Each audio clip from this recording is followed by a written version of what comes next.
review ăn cho mọi người. Rồi, nhìn cha và con và thành thân amen. Rồi, con mời mọi người nhá. Đây thì chúng ta chia được mắm rồi nên mình không có chấm gì nữa mọi người nhá, mình ăn luôn, quần vào ăn luôn. Này, mời mọi người nhá, gà rất là ngon này. Wow, đã quá. Còn ăn không?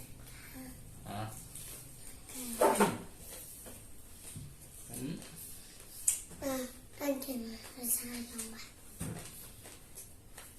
Gà rất là giòn nè, Giòn và ngon. Tôi Bơi ngon. hot Ngon không? hot Ngon rồi, thấy không? Vàng, giòn. Giòn đánh bị lóc thọng nè. Quẩn nó nhau nhá. Người quẩn cả rau rồi. không trồng ở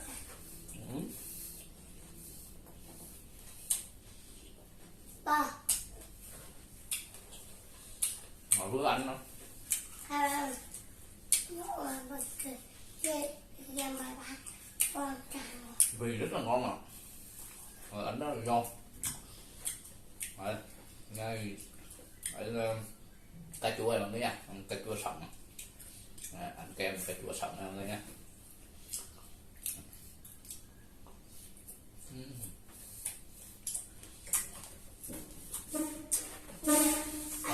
Ngon không? Ngon.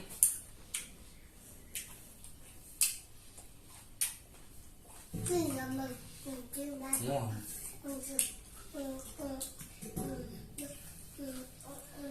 Làm mắm này bên nhãn nè. Nó là mọi người nhìn hả, sụn gà. Đấy, sụn gà ăn nó dính cái thịt này mà nó thấy không, sụn gà ăn rất là giòn và ngon.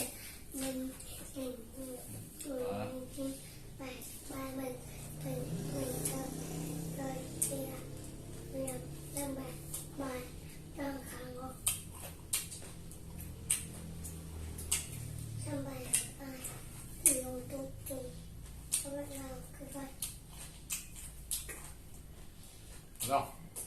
Gà rụt rụt nè, gà rất rụt rụt cũng ngon. Thử nữa.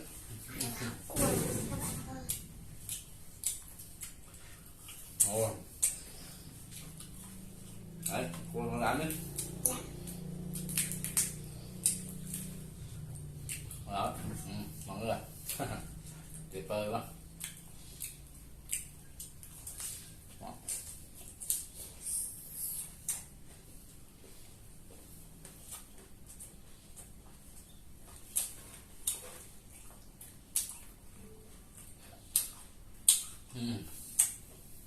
Không có gì bằng rồi. Gọi lên mà ăn cơm rang từ gà rai còn ngon nữa. Tiếp mọi người ạ.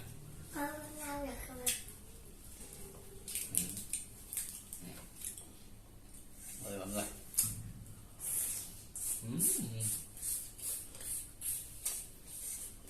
Ngon. Ăn đâu? Ăn rau không ăn bận là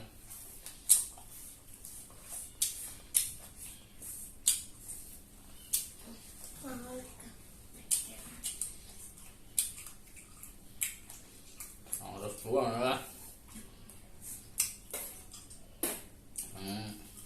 Ăn cà chua, kem cà chua.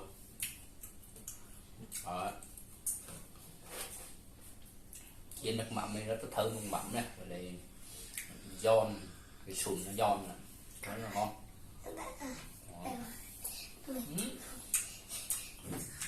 Có ăn sùn đâu còn ngon, sùn cứng lắm.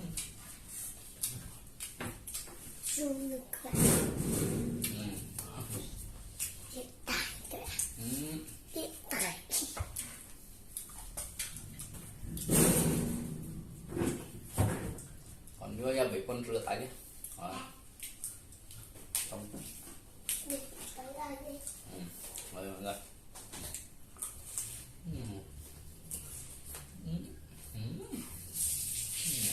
Ngon. Lúc rồi đúng không? rất là ngon.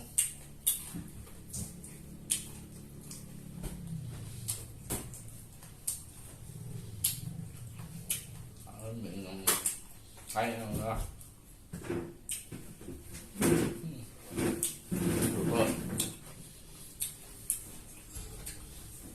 Mọi người thầy hãy cho một like nha, để một share, một chia sẻ, một đăng ký nha. Món này ăn số vịt nha, số nhát thôi, ăn ngon số nhát. Hết rồi, sùn gà.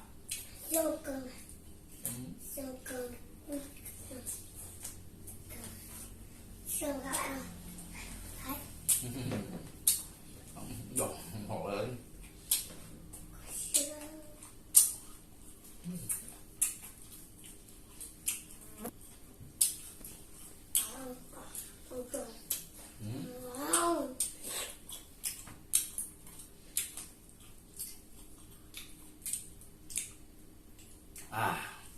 Quá đã.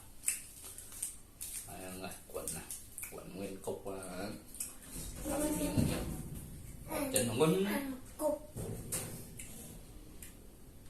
Đó.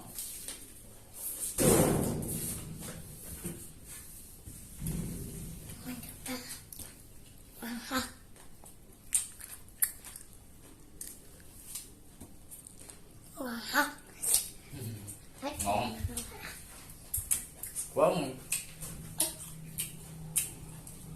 quá ngon, quá ngon.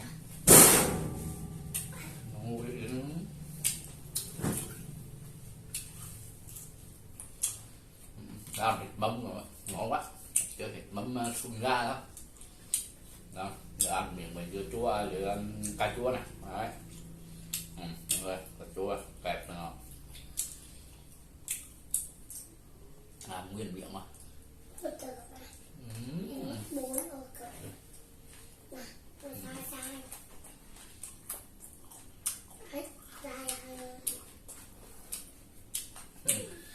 Ngon tuyệt.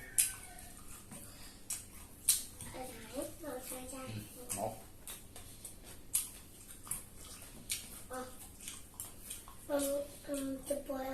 Mọi người nó thấy ngon này, món này ok, cho mình một like nha.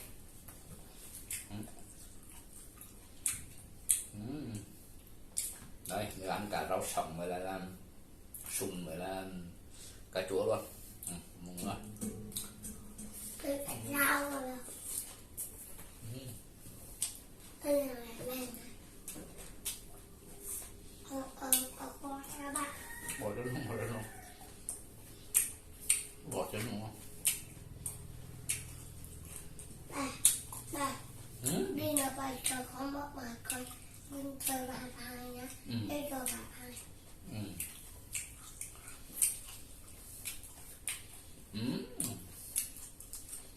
Ăn ngon không? Ngon nè. Đây. Đấy mọi người. Quẩn rau sống. Thịt mắm luôn.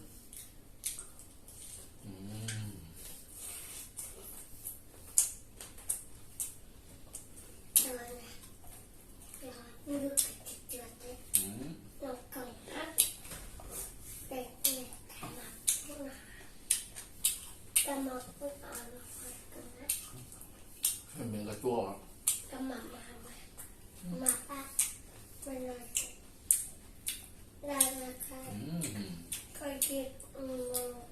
Hơi có gì cái xương, người xương ra. Xương là bắt đầu. Đấy. Xương bắt đầu. Quần miếng á. Quá đã. Quần này. Đấy, quần này. Mời anh em gái nữa nha.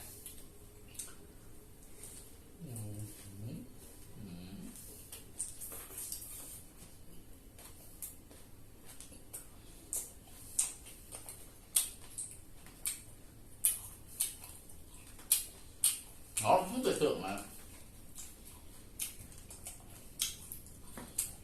Kem 6 sống không tưởng tượng. Đấy. Thì là bắt đầu. Thì ngon cho các bạn.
Quá đậm.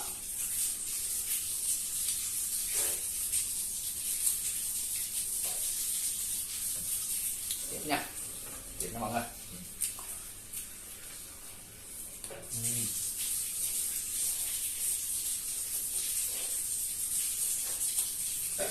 Ngon gọi luôn, á hết thầy mà vậy. Quá ngon.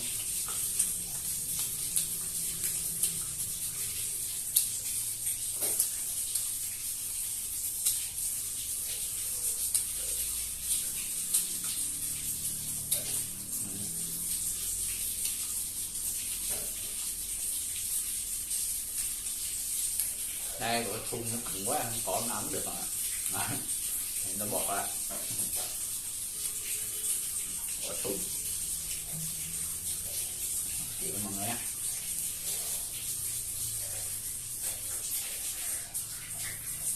Đó, thịt bấm luôn không? Ăn thịt bấm thun không? Rồi ăn hình cà chua rồi.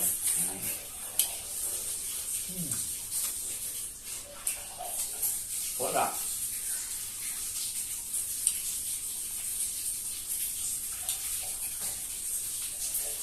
Nó có gì tí xương mà phải gờ ra.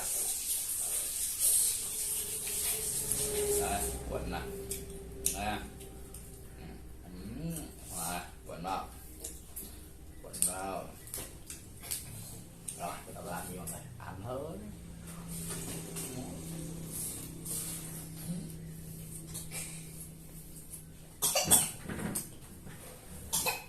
Quá ngon.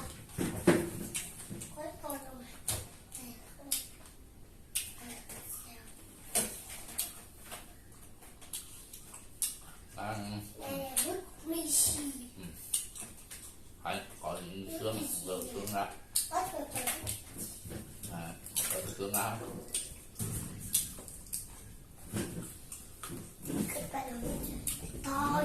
Đó, thử ăn mình không có.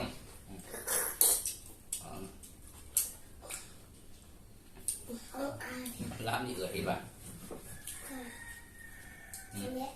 Người chưa được hả? Do thằng con này nó ở trên nước đó. Nước.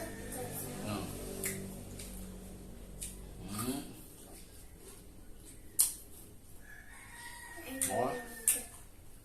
Con bộ này. Ăn rồi bọc. Thịt. Thịt. Thịt bò. Đó hơn. Rồi. Nè. Bông này. Cái bông là Quá ạ.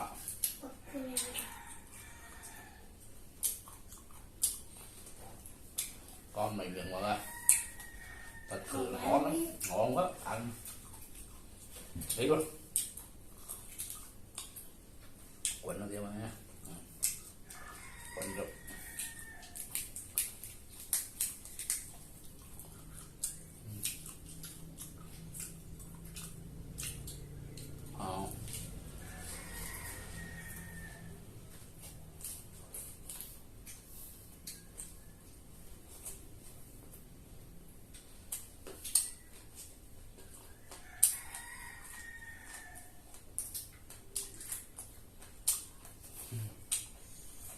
quá rồi. Ngon. Ăn rau không? Tôi cho chúa. Ông trời sao à? Ông trời sao? Một bữa đúng không? Quẩn chấp. Vâng vợ bạn. Không đâu. Còn các bạn. Chỗ mình ăn vật gì vậy? Ổng. Qua bạn. Hả? Hả? Đừng quay vào. Đừng quay vào camera.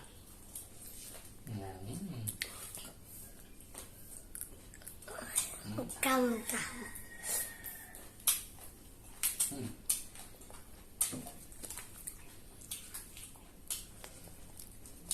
Ba. rồi ôn gì vậy?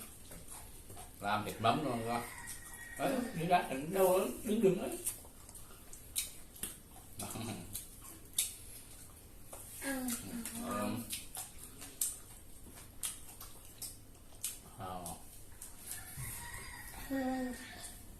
Bà các đang thay này không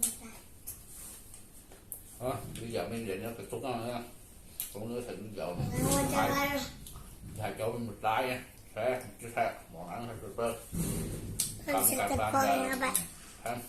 chúc mọi người yêu tục like Ê đùi nhỏ đùi á các bạn, chào toàn ra đùi nha các bạn, đùi nè đùi quậy quá mà bạn quậy